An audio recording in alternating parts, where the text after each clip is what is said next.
श्री सद्गुरु महाराज की जय। भगवान बुद्ध वचन धम्मपद से पुप्पवग्गो। कथा नंबर 3। मृत्यु पकड़ ले जाती है। विदुडभ की कथा 4:3। कौशल नरेश प्रसेनजित का पुत्र विदुडभ, जो शाक्यों की दासी पुत्री वासभखतिया का पुत्र था, शाक्यों का विनाश करने के लिए 3 बार धावा बोला, किंतु भगवान ने तीनों बार भी मार्ग में जाकर विदुडभ को लौटा दिया। किंतु चौथी बार शाक्यों के पूर्व जन्म के कर्म विपाक को बलवान देख भगवान विदुडभ को नहीं रोकने गए। उसने कपिल वस्तु जाकर शाक्यों का वध करा। शाक्य कुल को छिन्न कर रात में अचिरवती बराबर राप्ती नदी के किनारे पराव डाला। उसके महापातक कर्म के कारण अकस्मात आधी रात में बड़े जोरों की बाढ़ आई और विदुडभ के साथ उसकी सारी सेना नदी में बह गई। भिक्षुओं ने इस समाचार को सुनकर एक दिन धर्म सभा में इसकी चर्चा की।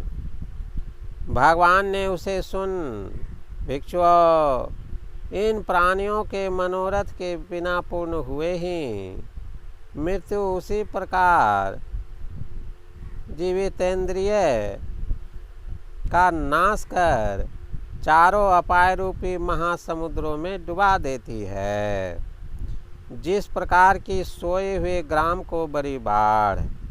कहकर इस गाथा को कहा। गाथा नंबर 47। पफानि हेव पचेनन्तं व्यासत्तमनसं नरम् सुत्तं गामं महोघोव मच्युवादाय गच्छति। काम भोग रूपी पुष्पों को चुनने वाले आसक्ति युक्त मनुष्य को मृत्यु उसी प्रकार पकड़ ले जाती है, जिस प्रकार की सोए हुए ग्राम को बड़ी बाढ़। श्री सद्गुरु महाराज की जय। प्रभु प्रेमियों, आप लोगों की जानकारी के लिए बता दूं कि भगवान बुद्ध वचन धम्मपद नामक इस पुस्तक को आप लोग सत्संग ध्यान स्टोर से ऑनलाइन मंगा सकते हैं। आइए इसी कहानी को अब ऋषिकेश शरण द्वारा संपादित पुस्तक से सुनते हैं। जीवन पर्यंत काम भोगों के लिए फूल मत चुनिए। विदुडभ की कथा। स्थान जेतवन श्रावस्ती।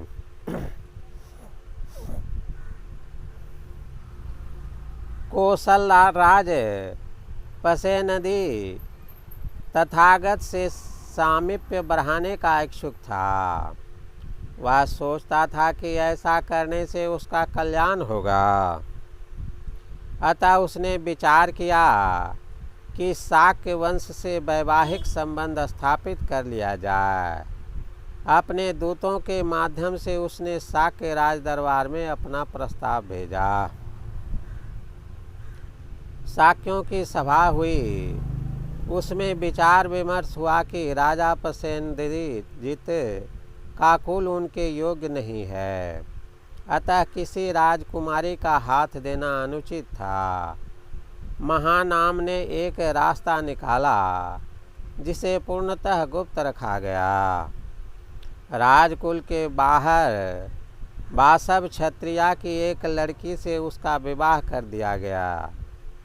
वासव सुंदर थी। राजा प्रसेनजित उससे खुश था। बाद में उसे एक पुत्र हुआ, जिसका नाम विदुडभ रखा गया। राजकुमार 7 वर्ष का हुआ, उसने नाना के यहाँ जाने की जिद पकड़ ली।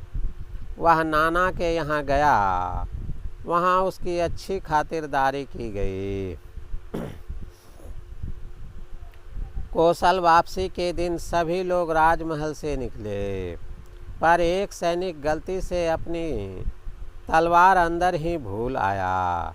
अतः वह अपनी तलवार लेने राजमहल में गया।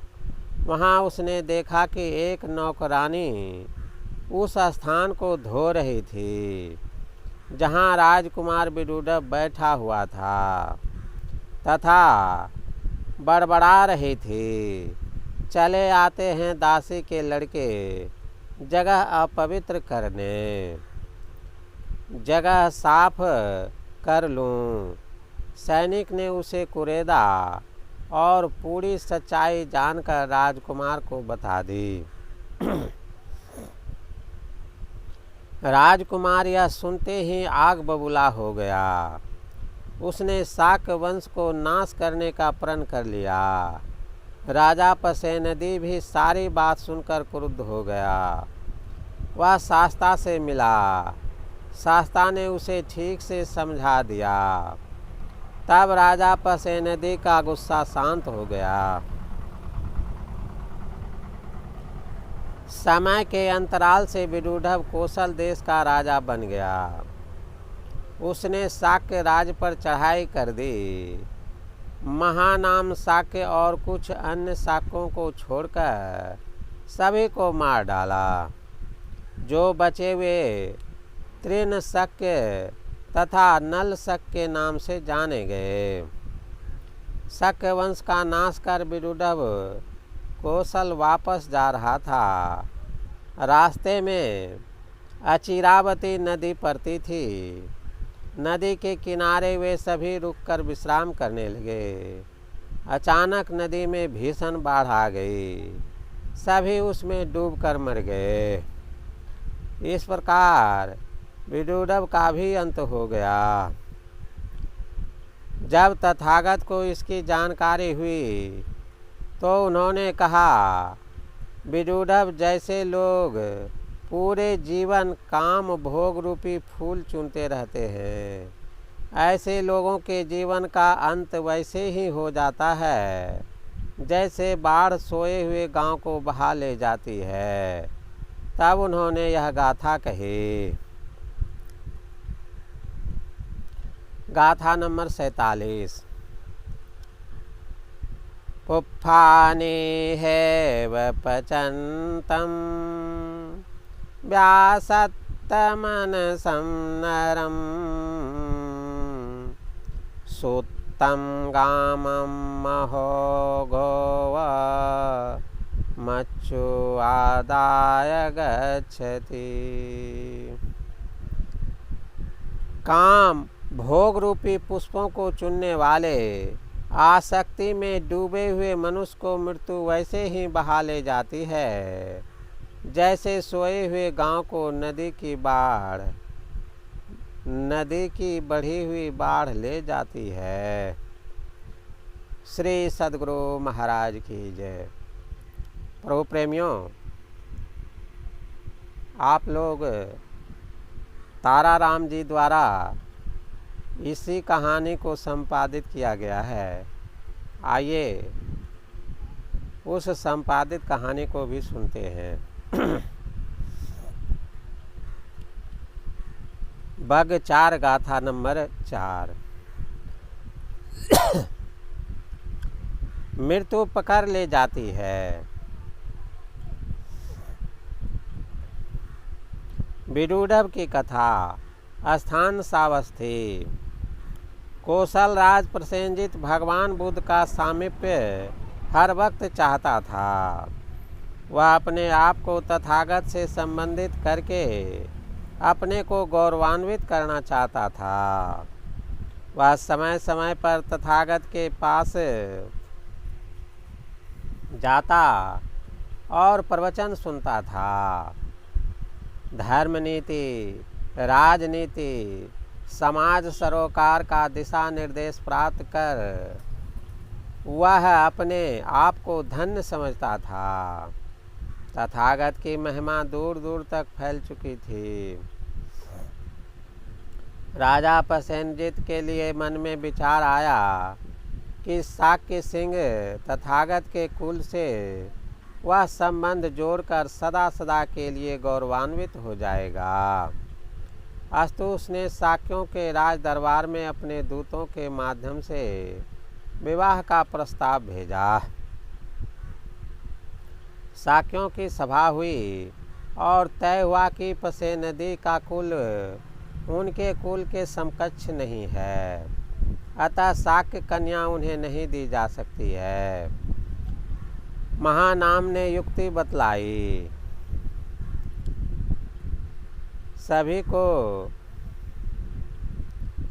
सभी की सहमति हो गई। खबर को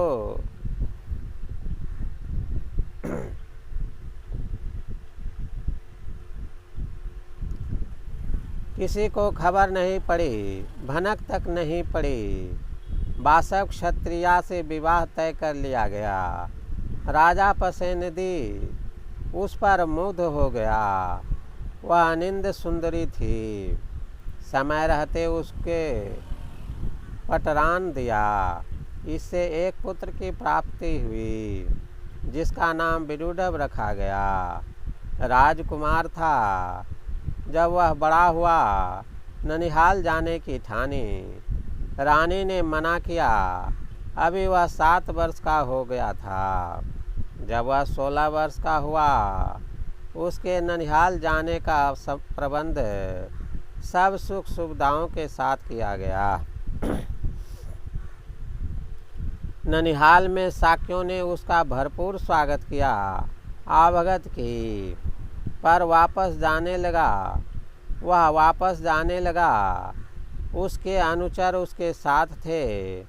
सभी शाक्यों के महल से बाहर निकल चुके थे। एक सैनिक अपनी तलवार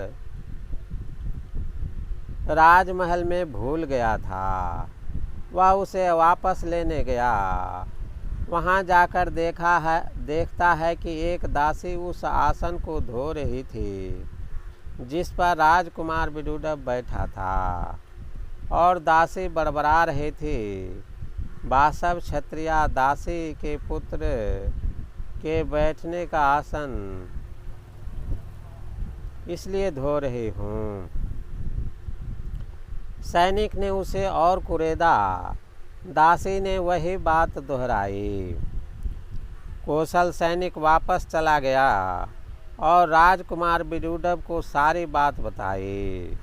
विदुडभ जिस खुशी से मैं ननिहाल गया था, उतने ही खिन्न मन से वापस कौशल पहुंचा। वहां जाकर प्रसेनदी राजा को सारी बात बताई। उसने उसी दिन मन में ठान ली कि वह शाक्य कुल को नष्ट कर देगा। राजा प्रसेनदी शाक्यों पर बहुत बिगड़े तथागत से विचार विमर्श किया। प्रसेनदी का गुस्सा शांत हुआ। समय बीतता गया। विदुडभ कौशल का राजा बन गया। उसने शाक्यों पर धावा बोल दिया।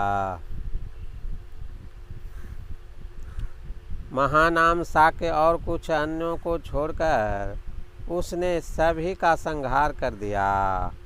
कुछ लोग बचे तो वे मृग तृष्णा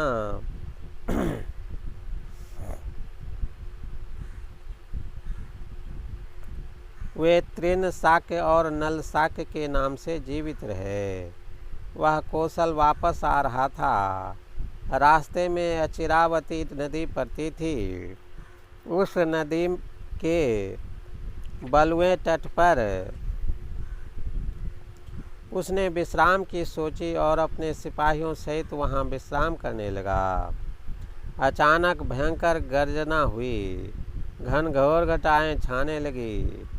बादल बरसने लगे और देखते ही देखते नदी में बाढ़ आ गई। विदुडभ और उसके सिपाही उसमें बह गए। इस प्रकार उसका भी अंत हुआ। तथागत सम्यक संबुद्ध को जब इस घटना की जानकारी हुई तो वे बोले, विदुरदभ आदि काम भोग रूपी फूल ही फूल चुनते रहे।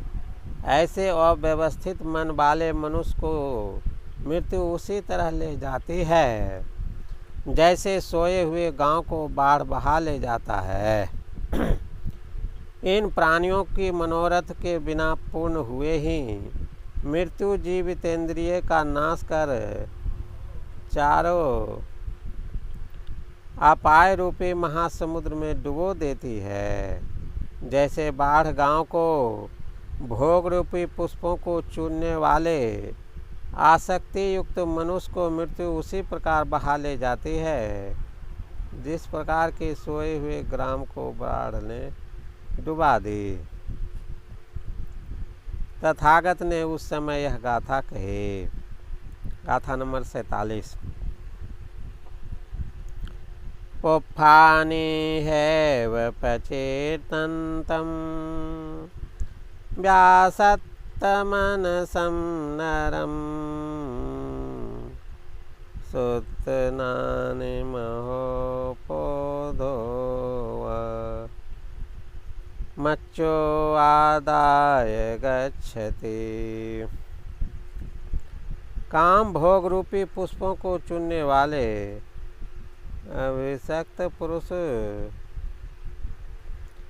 अभिषक्त मनुष्य को मृत्यु इसी प्रकार ले जाती है।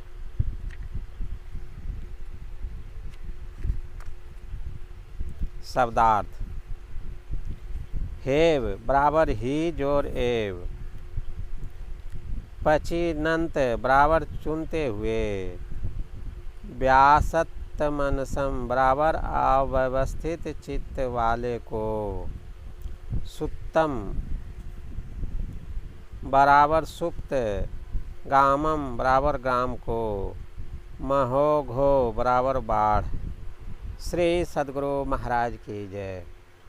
प्रभु प्रेमियों, अगर आप लोगों को इस तरह का वीडियो पसंद है तो इसे लाइक सब्सक्राइब करके कमेंट में अवश्य बतावें कि आपको ये वीडियो कैसा लगा। श्री सद्गुरु महाराज की जय।